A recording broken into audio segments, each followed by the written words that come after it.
I'm almost 50, strong, clear, energized. Training hard, living clean, fully alive. But it didn't start here.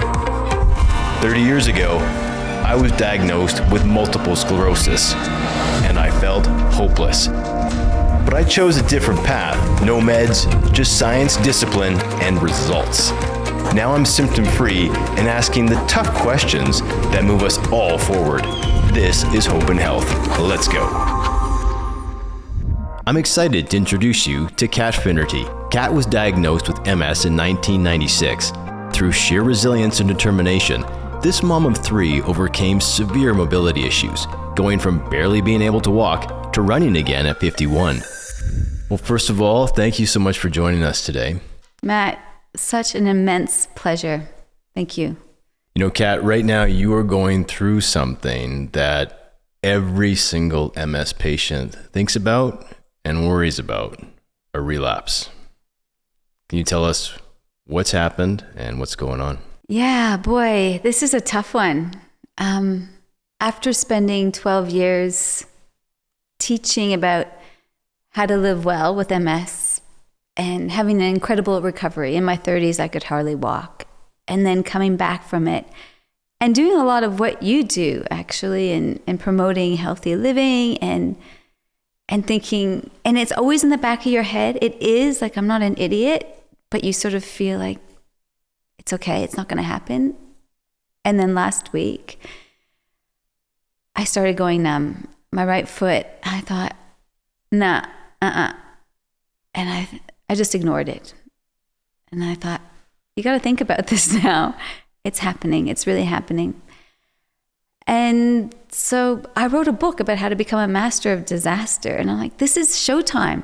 This is showtime. It's all really easy to tell people, do this and do that and remain positive. And what do you have control over? You only have control over your thoughts. So yeah, my body's going numb. And then the journey I've been on in the last sort of week and a half with doctors and that makes me realize why I'm fighting to change things. So when a relapse starts to happen, you know you're starting to have, is it an old symptom that's come back or is it something new? This is something completely new, really. I guess the first numbness that came in my leg, I recognized it straight away from one of my first symptoms. When it was my left leg, my right foot started going numb and then it started spreading. And so within 2 days, I rang up a neurologist. I said, listen, I want steroids. I used to do methylprednisolone. They said, no, we'll give you oral steroids, which I wasn't really happy with, but they wouldn't have it. They said, no, we're giving you oral. I said, fine. Did 5 days of that, but the numbness is there. So weakness in the arms, and I'm still able to run. I haven't lost dexterity in anything like I have in the past. So I'm just dealing with numbness and weakness at the moment. So when those symptoms start to come on, what's the first thing that you think and what do you do? First thing I think is everything in life is impermanent. Everything. You think that it's never going to come back. So what I always said to people is, I've cured myself of MS, but you'll have to ask me when I'm dead if it worked or not. And I'm not dead, so it didn't work. But I was told I'd be in a wheelchair by the time I was 40. So I'm 52. 2 days ago was my birthday. The first thing I think is, this has happened. Number one, I believe stress, and I believe I had a stressful situation which I let run out of control. I think stress really affects you. So number one, I'm like, don't stress about it. I'm not going to go into a story. I think people automatically go into the sense of fear and this imposing doom. Right away, I'm like, reel it back, manifest. What do you want it to happen?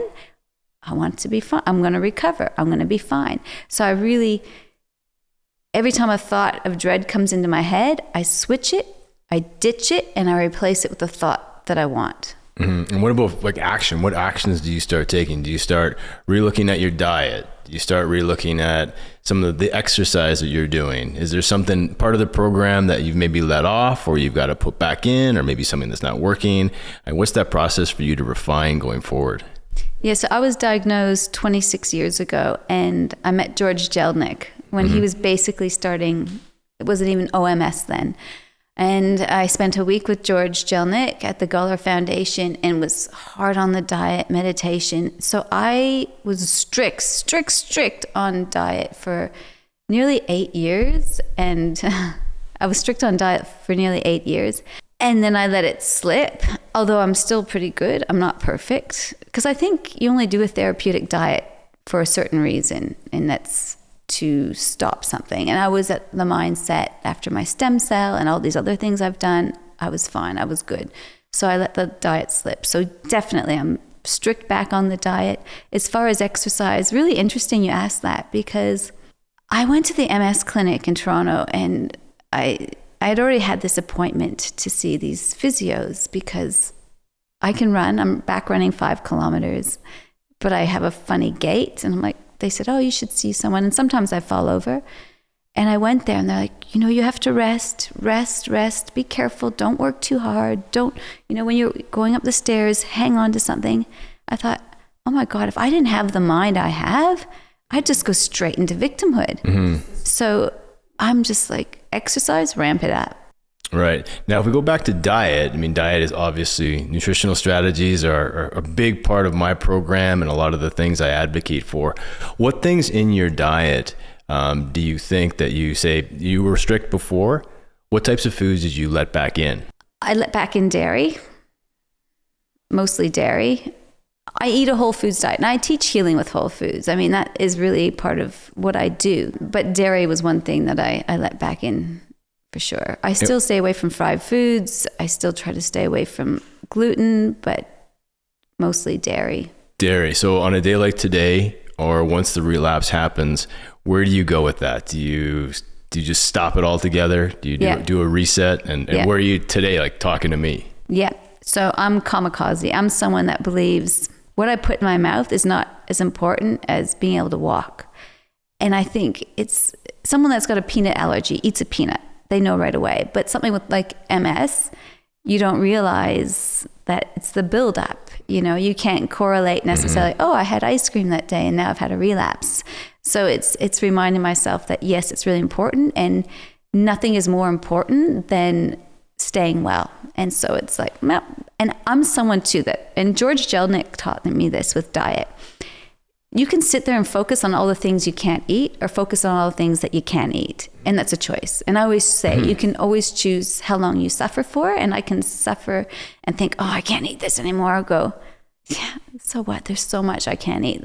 And just practice gratitude for all those things. Now, there's a lot of people watching this right now, and I talk to a lot of people who struggle with the discipline of it all. And I can look at you, I know right away you're a disciplined person. I can tell you've got that energy of an athlete. Can you speak to how hard it is to maintain that disciplined diet? And I'm sure almost everyone watching this can relate to the struggles. Because we all have that voice in our heads. I'm the type of person, so some people are moderators. I'm not. I'm all or nothing. So as soon as I let a little bit in, it's like the floodgates are out. I'm the type with alcohol, which I don't drink anymore, because 1 was too many and 100 wasn't enough. So with discipline, it's only one meal at a time, one day at a time. And I have non-negotiables. And people talk about you shouldn't have rules in life. But without rules in life, you just deal with chaos. And I like having structure and rules, because I always say I don't eat wheat, I don't eat dairy, and this is before, but I don't eat wheat, I don't eat dairy, I don't eat sugar, I don't drink alcohol, except for when I do. But my go-to was, these are my rules. And now that I've had another relapse, absolutely 100% strict. Mm-hmm. And can we talk about the fear of a relapse? Because I've lived with this disease too for 30 years. It's the R word. It's something that if I post about, I get huge engagement in regards to how to deal with one. So I think this conversation is so valuable because you're in the midst, but you've made some choices here. And those choices are not necessarily to fight back. I don't like that word, fighting the disease, but to maybe recalibrate or take control. Take back. And how important is that to move quickly? And what does that do for your mindset when you start making those choices? This is the way I've always handled my disease. Maybe we were diagnosed maybe the same time, 96? I think 4 years before. I was diagnosed in 94. 95. Oh, okay. 95. Okay, Yeah. I was about 96. Yeah. So, yeah, I'm someone that I don't like to hand over my healthcare to anybody. I'm an advocate for my own health. I've gone overseas and done stem cells. I believe in being very proactive. If it's going to be, it's up to me. I'm the one that's got to take care of it. I'm not going to put my health and my life into someone else's hands because I'm in control. And that's the thing. I think when you think, oh, a doctor or a pill is going to help me, you relinquish your control of your life to those people. So when I feel being strict on the diet with exercise, with mindset, it gives you a semblance of control over your life as well, which I think is so important. And I think a lot of people who are going through a relapse can sometimes have that feeling of, oh, here it is. The question of whether the symptoms are going to go away is a big one for people in their minds. The question is, are things going to continue to progress? These are huge fears that I know people have. Even when I had my symptoms at one point, worried, will they all go away? Can I live with this symptom? Like, I remember thinking that. What would you say to those people when those fears start to really encroach on them? One of my master of disaster principles, and I literally wrote a book on mastering disaster. And now when I'm in one, I'm like, oh, good, I've got the Bible. One is radical acceptance. Whatever's happening, live in the now. This has happened. What can I do about it? And starting to go into your story of your fear will just drag you down, and that stress will do things to you as well. None of us are fortune tellers. None of us knows the future, but I believe in karma, or we reap what we sow. And the things that I do right now will only positively enhance my future. So I've got control only over my thoughts and my beliefs. And it doesn't help me to believe, this might not get better. This could get worse. Why go there? Because I believe in every obstacle, there's an opportunity to become stronger. I believe strength is built on pain. So even though I didn't want it, life at the end of the day is suffering. We have birth, sickness, death. That's life. Why shouldn't I be the only special snowflake not to suffer? People say, why not me? But why me? But I say, why not me? Why not me? Why should I be the only one to escape unscathed through life? And for me, I recall when I had symptoms, it was the small things for me that felt like I was climbing out of it. I remember at one point I would be swimming, and each stroke I would think of myelin regrowing. I would just think, I'm going to get better. This is going to go away. Yeah. It was those small gestures. It was the making my lunch before I went to university at the time. It was these little things that got me into that mindset. How important is it for you, just those small little adjustments to have those big kind of aha moments of I'm going to get better and watch that fear disappear? Yesterday, I met a guy on an MS bike ride. I did 160 kilometers, which is the longest I've ever done a month ago. And that was like a real, yes, I did it. And because I was coming here to Calgary to see you, I said, let's do a bike ride. And this was like 2 weeks ago, and he'd organized all these professional bike riders. I showed up there, and they're all on their bikes. And I was thinking, oh, my arms are weak. I'm like, can I do it? I'm like, get some grit and determination. And I did it, and I was strong, and I kept up to them. And I was like, yes, you've got this. You can do this. Like, it's an uphill battle. I'm in the Rocky Mountains, which is perfect. It's like, yes, there's a mountain to climb, but just keep climbing. Just keep going one step at a time. Now, with these new symptoms coming, do you have old feelings of your original diagnosis come back at all, or is that just too long in the past now? When I was first diagnosed, officially, it was when my first son was born. I was in the hospital. He was just born, and the neurologist looked down at my boy and he said, don't have any more children. Be happy with your one little boy. You'll likely be in a wheelchair by the time you're 40. You'll be on drugs for the rest of your life. And I remember thinking, nope. And that's how I feel now, like this determination. And the doctor was right. I ended up having 3 kids in 3 years, and I got bad. In my 30s, when my daughter was born, she was my third of my 3, I lost the vision in my eye. My left leg wasn't really working. It was hard to cut the kids' food. And I got to the point where I didn't want to live anymore. And I decided that if I ever got to the point where I was in a nursing home, I couldn't look after myself, I wanted to die. Mm-hmm. And that's why I was, whatever it takes, I will heal myself from this. And that's where I am now. I'm a whatever it takes. And I will take things to the limit. So how old were you and what stage of life were you at when you made that choice to choose exercise, nutrition? When I was first diagnosed, I went pretty hard at it from the very beginning. When I was younger, I had migraines at the age of 6. And I used to get really sick if I ate red food dye, if I ate Old El Paso taco seasoning. I learned from a very young age that the things I put in my mouth could affect me. My mother died on my 12th birthday of colon cancer. She was Czech, and a lot had to do with diet. So I know how important diet is, and exercise and nutrition.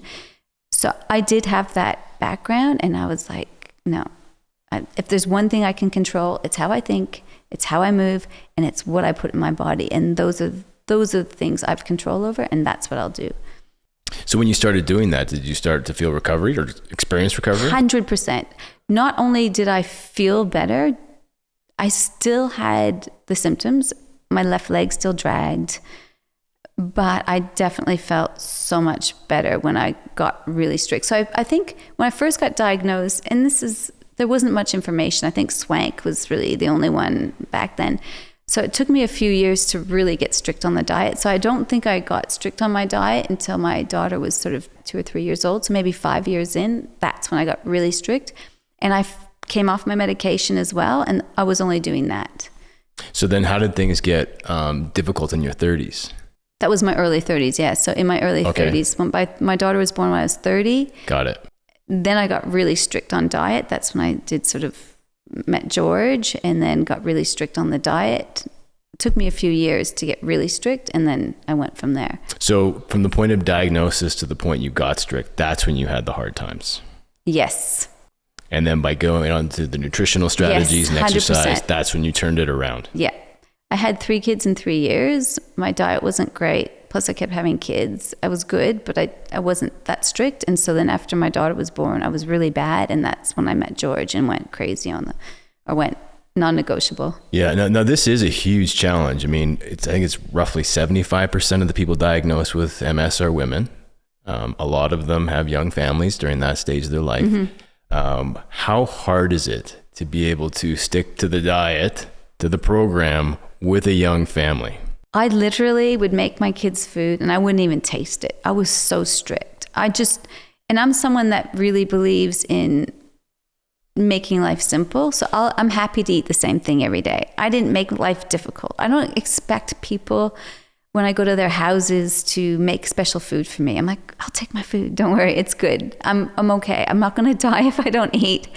It's fine. So having a young family, it's challenging for sure, but I just did things that were simple. But it's possible. Of course it's possible. Yeah, and I think that's what people need to hear. I mean, it can be so overwhelming for someone who's just diagnosed, young children, to all of a sudden think of totally redoing the family meal plan for themselves and for everybody. So do you suggest redoing the family meal plan, or do you usually say you do the diet and obviously you give your family different foods? In our world, or in my world, we tried to have the whole family on the program. Okay, yeah. And my kids have seen the physical outcomes for themselves athletically. And so that's where we're at. A lot of families aren't like that though. And I know the community is thirsting for this type of information. I know that there's a lot of people who find themselves where you did, who just don't know how to do it. Yeah, look, I've taught healing with whole foods for a long time. So I'm always eat God's wrapping paper, eat whole foods. I live in a country called Vanuatu now, and these people have very little. They eat maybe 7-8 things. They don't have a big variety of diet. We're just so blessed with our abundance. We almost kill ourselves. It's hard because we have abundance. Because we have so much, it's difficult for us. When you can just scale it right back and I always say, be grateful for the problems you don't have. You're upset because you you can't eat that, but look at all the stuff you can eat. Mm-hmm. What an incredible life you have, that you have food you can eat, because you know what? So many millions and millions of people on this planet don't have that privilege. I agree. And I think that is something that people with MS, they have a brand new perspective of these types of things that most people can take for granted. Like walking up the stairs. Put one foot in front of the other. Wow. Do you know how lucky you are? I agree. And when I go to hotels, I try to take the stairs because I can. Yeah. And it's something little. Always. But it's something because I can do this. And if I see people complain, I have a hard time relating to them, but I try not to judge because it's our own experience. But again, for people watching this, I mean, you reflect a huge part of our community. There's a lot of people who've been through a similar journey as yours. What advice would you have to someone who's recently diagnosed? They find themselves in a similar situation you were. What do you do? For God's sake, take your healing into your own hands. But having this latest relapse, I realized that, there's not a lot of help out there. You really have to do your own research, take your healing into your own hands, and take control of it. This is a very interesting interview for me, because you're in a place that's, from my perspective, you can speak to something that the community really needs to hear. What I really want to get through to people is, the second you start living in victimhood, the second you start saying, I can't do this anymore, that's when you lose it. You lose it. Get up and keep going. Take one step. Yeah, and I think where I'm totally in agreement with you. By the way, that's how I live. Yeah. I think that, but you haven't had a relapse. No. Yeah. Yeah. But you're right. No, but I can't say that the thought of having a relapse is something I haven't lived with almost every day. Oh, I didn't. I was like, no, I'm done. There's only been a few times, say, in my life where I maybe didn't realize how the disease takes a long time to play out. So I knew that it was a slow burn. And I knew that I've always been very aware that if you let off, it can come back. And one of the reasons I know that is because I've met so many people who tell me they were fine up to here, they let off, and then fell off the cliff. That's being part of, because I was in the community. And I think a couple of the ideas that you're talking about that are really interesting to me is, I was just the same as you. I stayed away from the MS community for 2 decades. It wasn't until I was 20 years out that I went public. And a lot of people forget that now. I didn't know that. Yeah, the consequences of me going back were really bad. And so I went through. Why? Oh, just the energy. I had such a challenging time visiting people with severe disability and their families. For me, it led to alcoholism. So I had to go into recovery at one point. I saw your shirt. Yeah. Sober AF? Yeah. Yes, I love it. And so it was, outside of the MS diagnosis, re-engaging with the MS community was one of the hardest parts of my life. Why did you do it? I felt I was obligated to help people. And there were a couple signs the universe gave me that nudged me. Okay. I hear you. Like objective ones that I couldn't ignore. Like? I thought I'd run into someone at a long-term care facility, and I thought I'd recognized her from the past. And I thought, hey, if I would have gone public before, maybe she wouldn't be here.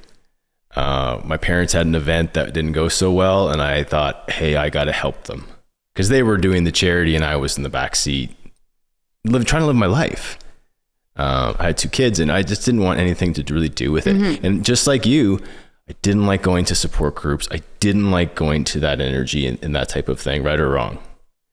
But the consequences of going in weren't good for me. And now I'm almost 10 years out from that. I can do it, right? I can now travel to Rome with someone who's severely disabled and be okay. 10 years ago, I couldn't.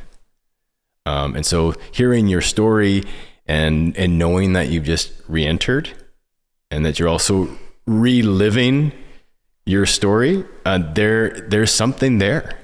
I think it's also problematic because even from the beginning of when Charcot recognized the disease, stress and trauma were thought to be the cause.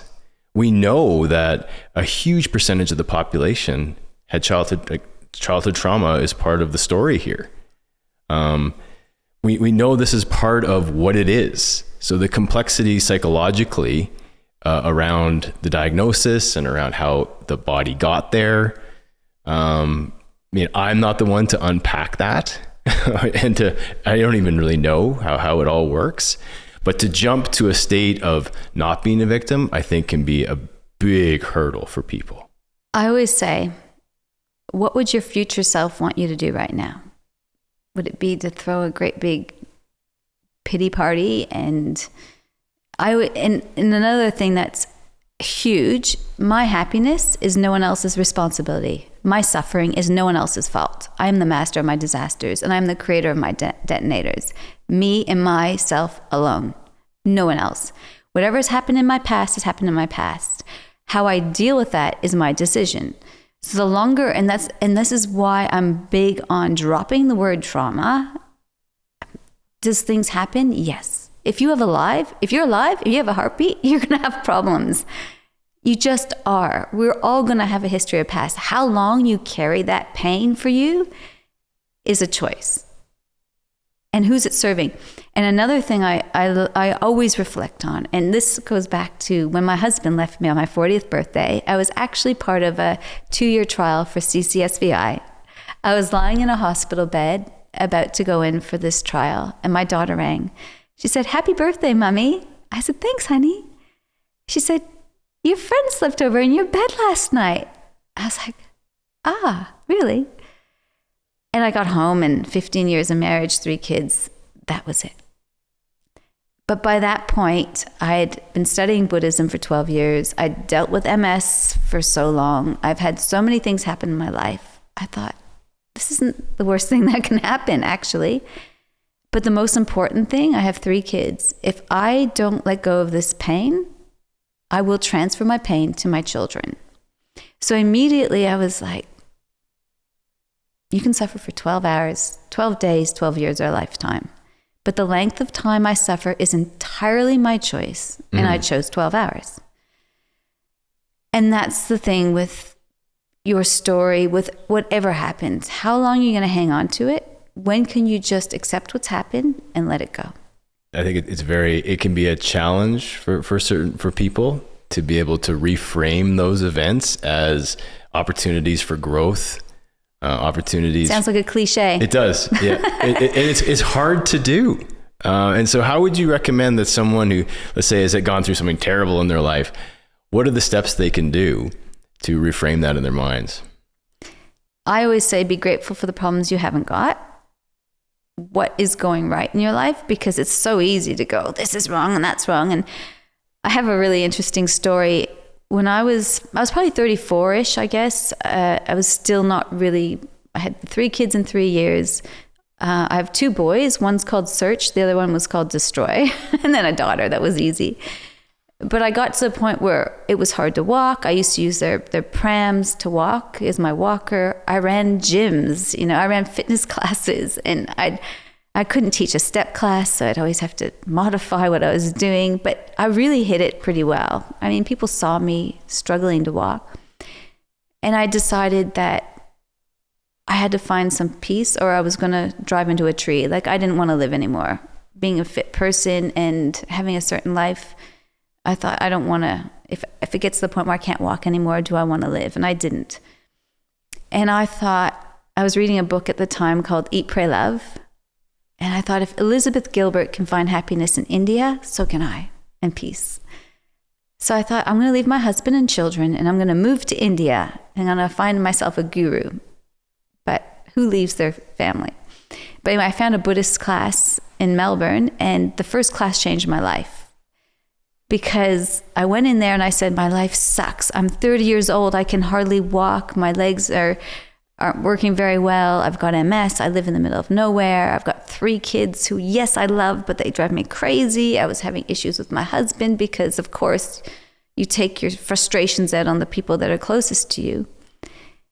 And this Buddhist teacher looked at me and she said, you think you've got problems? Change your perspective. And I'm like, okay. She said, you've got 1 week to find something you hate and turn it into something you love. And I'm like, okay. I hate Vegemite. So Vegemite's this disgusting black paste Australians eat. And so I thought, okay, I'm going to spend 1 week and learn how to love Vegemite. And then by the end of the week, I got to the point where I'm okay with Vegemite. I didn't love it. It wasn't my hangover food yet, but I was okay with it. And that was the moment I realized that I can change my perception on everything I hated about my life into something that I loved or I was okay with. And so that's with everything I go through. Whenever I go through a challenging time, I'm like, it's a perspective. I can choose to hate what's happening in my life, or I can choose to love it and embrace it. Either way, I'm alive. So I can live happily, or I can be miserable and transfer that misery onto all the people around me, because those are the ones that we hurt. It's your choice. It's totally about choices every single day. So now on your journey, where are your goals? Where are you trying to go with this? Like you, when you said, I feel like I'm doing well with this, I need to get back in the game because there's so many people I could have helped. And that's where I am right now. I know how to help people. I know how to cure myself. I've done it once and I will do it again. And I'm almost excited for this next challenge, actually. Well, cure is a challenging word. So how do you use the word? How do you feel about the word cure with where you are today? So why not use the C word? Why not assume that you're cured until you're not? Yes, you can still have the lifestyle and eat well and do all those things, but why not assume the best? Why? I really believe that our thoughts become things. So why live with that vortex, with that thought, it's coming, it's coming, it's coming. And perhaps now with this relapse, I probably won't say the word, oh, I'm cured. Maybe I will. Maybe I don't know. I do believe that I could have lived in that fear for 12 years for no reason. Mm-hmm.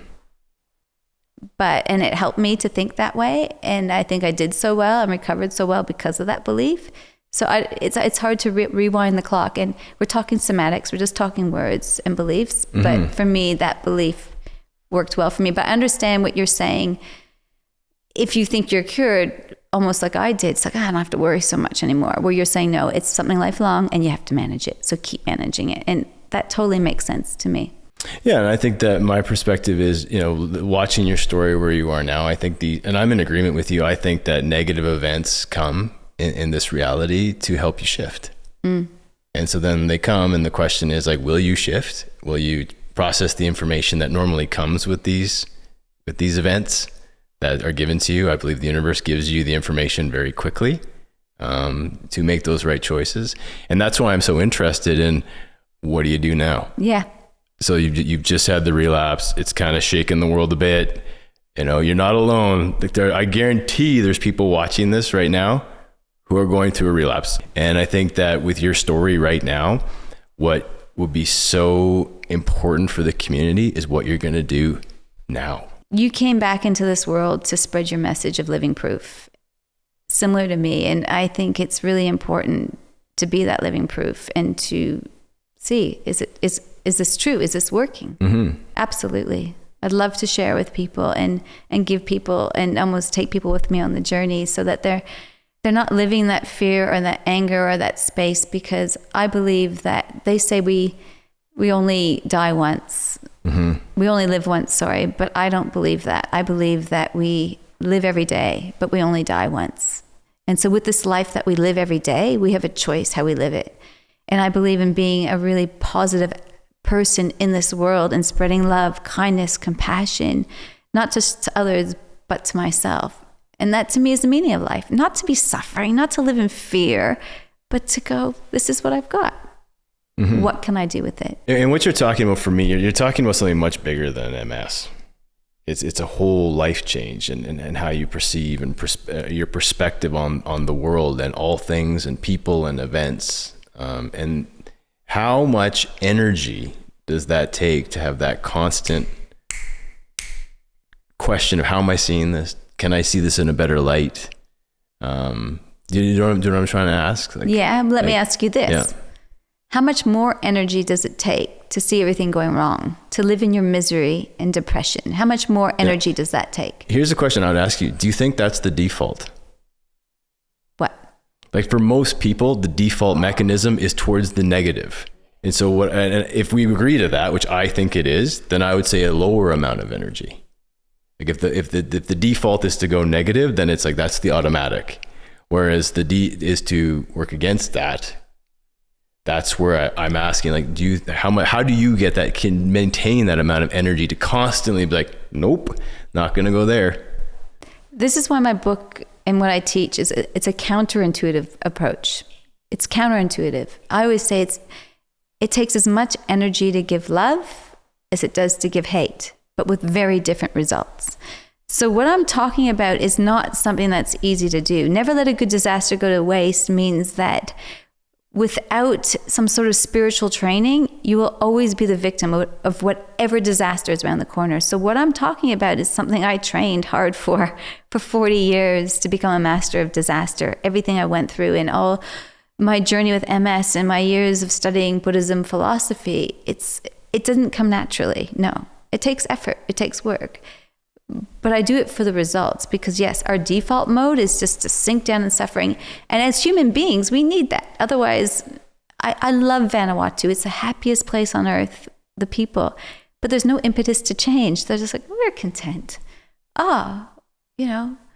Make a food? No, we'll just pick that banana and eat the banana. So I think we need a certain amount of dissatisfaction so that we can propel to be better and to aspire to be better.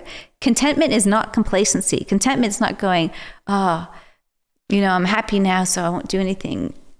Contentment is being content because when we are, like I said, happy and content, we can be a positive force in the world and help others. Because when you're angry, miserable, depressed, suffering, who suffers? You? Every single person around you. And how is that fair? I agree. And what would be a simple exercise for someone first thing in the morning when they get up to help them get into that mindset? I usually say wake up grateful and go to bed thankful. So literally wake up and just, I'm alive today, and be grateful and noticing everything going right all the time, because there's so many things going right. And we're scab pickers in the West. We find that one little thing not going right in our lives. And we're like, oh, this isn't going right. It's like, yeah, but you got a house, you got food, you've got so many things. You got access to healthcare. This is a privilege and a gift. So go and do some comparison shopping. I love comparison shopping. Go out there and look out in the world and notice all the things that aren't going right for people, and then come back and be grateful for that little problem you have, because that is small in comparison to everyone else. So I really believe in being grateful for all the things going right. When people are in pain, I always teach yoga and fitness, and I run retreats, and I teach people how to transfer pain. And it's by going, oh, my knee hurts. Oh, really? How's your right shoulder feel? Wherever your mind goes, your focus goes. So where can you just reroute your brain to find something that's going right and be grateful? Completely agree. And I think another reality that I'd love your opinion on, because I believe it, is the problems don't stop coming. They do. How do you mean? When you're dead. I was in the life, I guess. In your life. Yeah. People always go, Shanti Deva said, the problem is that you think that having a problem is a problem. Right. It's like, you're the person that was supposed to be born without problems. Oh, wow, lucky you. It's like, it's your turn now. That's why one of my principles is embrace empathy and compassion. Mm-hmm. How could you know what it's like to have a relapse if you never had one? Mm-hmm. That's like you're saying, Kat, you're having a relapse. I'm glad you can talk to it because I'm not at that place. How could I talk from where I am now if I didn't have this experience? How could I ever speak what it's like to go through a husband cheating and leaving you if I never had it. Before, I used to look at those people and think that they should be on the Jerry Springer show. I'm like, that's not my life until it is. That's why we say, like, not why me, but why not me? Why not me? And I think that for me, it's the moment that I was able to be grateful for those experiences. I was free because I could see where they pushed me. Yeah. And when I talk about becoming a master of disaster in 12 hours, it's shortcutting that time of suffering. Eventually, most people get to the point, not always, actually, a lot of people don't. A lot of people suffer their whole lives. And one thing I always say is that bitterness and hate show in your face. They make you ugly. You know, you people that don't overcome things and people that live in that place of bitterness, it shows in their face. So if you want happiness, if you want the best Botox ever, it's like just let go of things. Thank you, Kat. If people want to find your book, where do they find it? How can they get a hold of you? And then once you've told us that, what does hope mean to you? So katfinnerty.com is, you can find my book in all the places. I got my audiobook out. You can listen to me talk for 12 hours. And what hope means to me is that people realize that they actually have a choice how long they suffer. And my hope is that, and for myself, to find that embracing challenges is a way to peace. And I believe that the secret to having it all is knowing that I already do, and there's nothing else that I need. And to me, that's my hope, is just to really keep embracing that day after day, that knowing that there's nothing else I need to be happy. I have everything I need right here and now. Kat, I love it. You're obviously strong. You're obviously a warrior. Thank you for joining us today. Thanks for joining us. Hope and Health is made possible through generous donations. To learn more or support the show, visit mshope.com, where you'll find free science-based resources.